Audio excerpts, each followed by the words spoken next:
ડાયરાને મારા જય દ્વારકાધીશ.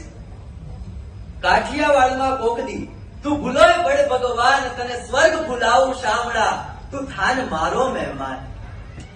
કેમ કાઠિયાવાડમાં ભૂલો પડે કે સૌરાષ્ટ્ર છે અમારી જગ જૂની ને જેનો ગરવો ઈ ગઢ ગિરનાર, જેના હાવજડા હે જળ પીવે એના નમણા નરને નાર. આ ભારત દેશનો યુવા આજે વિદેશમાં સ્થાનાંતર થાય છે. આ વાત સાંભળીને પગ હેઠેથી જમીન વહી જાય ભલામાં. આજે ભગવાન એને આપણે કહેતા હોય કે તું કોકજી અમારી ધરતીમાં ભૂલો તો પડ, તને સ્વર્ગ ભૂલાવી દઉં શામળા. આજે યુવાઓને આપણે એટલી વાત શીખવાડવાની છે, એટલી વાત કાને નાખવાની છે કે આપણું હિન્દુસ્તાન શું છે, આપણી ભારતીય સંસ્કૃતિ શું છે, ગુજરાતની પરંપરા શું છે. ત્યારે આજનો યુવા એ વિદેશમાં જે સ્થાનાંતર થાય ને ઈ અટકશે સાહેબ. આ ભારતીય સંસ્કૃતિ શું છે? એક અભણ માણાની જેમ વ્યાખ્યા આપું ને તમને કે ભૂખ લાગે ને ખાવું પડે ને, ભૂખ લાગે અને ખાવું પડે ને પ્રકૃતિ કહેવાય. એ ખાધેલું પચાવવા માટે ટીકડીઓ લેવી પડે તો એને વિકૃતિ કહેવાય. 3 દીથી આ ખાધું ન હોય અને ચોથે દી થાળીમાં આવીને સૂકો રોટલો પડે અને ઈ મોઢા આગળ મૂકવા જાવ, ઘરના આંગણે અતિથિ આવે ને તો રોટલાનું બટકું હેઠો મૂકીને ઉભો થઈ જાય ને એનું નામ સંસ્કૃતિ. આ ભારતીય સંસ્કૃતિ ખબર હોવી જોઈએ આપણું હિન્દુસ્તાન શું છે સાહેબ. જ્યાં સુધી યુવાઓને આ ખબર નહીં પડે ને કે ભારત શું છે, ભારત વિશે જાણશે નહીં, સમજશે નહીં, ત્યાં સુધી આ જ થવાનું છે. એટલા માટે કેવું છે કે આ રામની મર્યાદા છે, અરે સીતાની તપસ્યા છે, જ્યાં લક્ષ્મણની શક્તિ છે, હનુમાનની ભક્તિ છે, દશરથનું વચન છે અને જટાયુનો ત્યાગ છે. આ ભારત ભૂમિ જ્યાં ભીષ્મની પ્રતિજ્ઞા છે, વિદુરની નીતિ છે, કર્ણનું દાન, અભિમન્યુનો શૌર્ય, અર્જુનનું બાણ, એકલવ્યની સાધના, ગીતાનું જ્ઞાન છે. આ હિન્દુસ્તાનની આર્ય નારી શું છે સાહેબ કે જ્યાં ગાર્ગીનું જ્ઞાન છે, મૈત્રેયનો તર્ક, અને લોપામુદ્રાની બુદ્ધિ, સતીનું તેજ, કૌશલ્યાનો તપ, સીતાનો જપ, યશોદાનો સ્નેહ, રાધાનો પ્રેમ, દુર્ગાવતીની વીરતા અને રાણી ચિરમ્માનું સાહસ, લક્ષ્મીબાઈનું શૌર્ય. એ આપણું હિન્દુસ્તાન છે. આ હિન્દુસ્તાનની વાત કરું છું. આજે વર્તમાનની વાત કરું.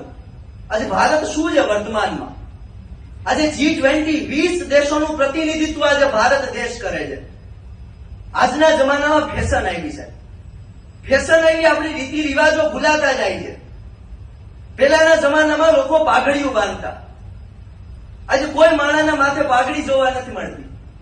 માણા દૂરથી હાલો આવતો હોય ને જોતા ખબર પડી જાય કે આ માણા રાજપૂત, ચારણ, કાઠી છે કે પછી સાધુ સંત કે ફકીર છે.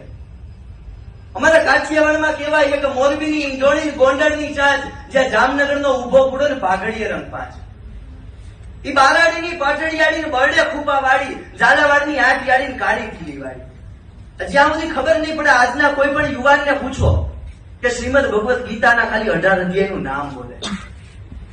આજે વાંધો ક્યાં છે, આપણો માઇનસ પોઈન્ટ ક્યાં છે, આપણી ખામી ક્યાં છે, ત્રુટી ક્યાં આવે છે? તો કે આપણે જે કોઈ વડીલો બેઠા એને કહું કે આપણા બાળકોને જ્ઞાન નથી આપતા કે હિન્દુસ્તાન શું છે.